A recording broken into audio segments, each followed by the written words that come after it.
Hello friend, नमस्कार। दीपाल अपने YouTube channel पे बहुत प्यारा, बहुत मज़ेदार कजरी गीत आप लोग के बीच में जा रहा है। मेरे कजरी गीत कैसे लगेगा कमेंट में बताना। जो मेरे से भूल हो रहा आप लोग क्षमा कर, मेरे चैनल को सपोर्ट करना। पहिले रहू धन तुहाई गुलाबी रंग, अब काहे सावर भइलू ना, अब काहे सावर भइलू ना।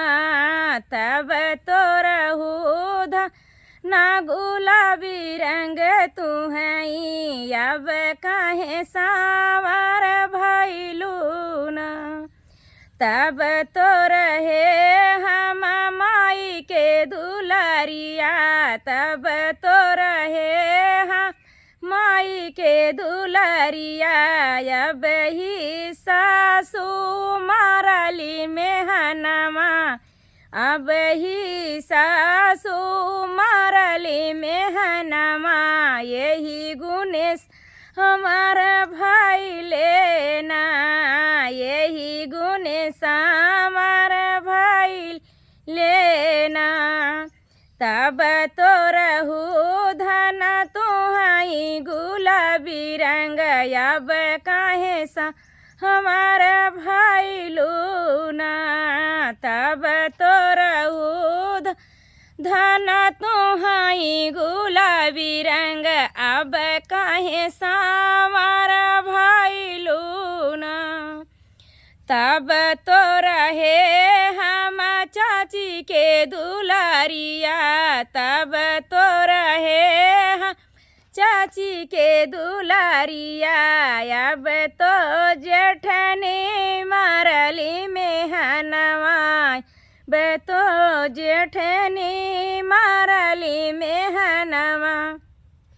यही गुने सावर भाई लेना, यही गुने सावर भाई लेना, यही गुने सावर भाई लेना।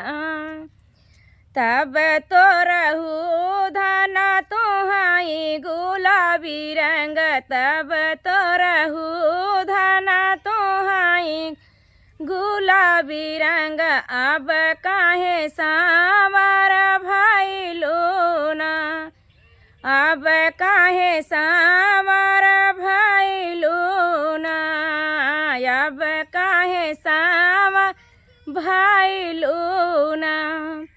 तब तो रहे हम भाभी के दुलारिया, तब तो रहे हम भाभी के दुलारिया। अब तो ननदी मारली मेहनवा, बे तो ननदी मारली मेहनवा। यही गुने सावर भाई लेना, अब तो ननदी मारली मेहनवा। यही गुने सावर भाई लेना, यही गुने सावर भाई लेना, यही गुने सावर भाई लेना। तब तो रहू धन तुहाई गुलाबी रंग, अब काहे सावर भाई लूना। तब तो रहे, तब तो रहू धन तुहाई गुलाबी रंग, काहे सावर भाई लूना।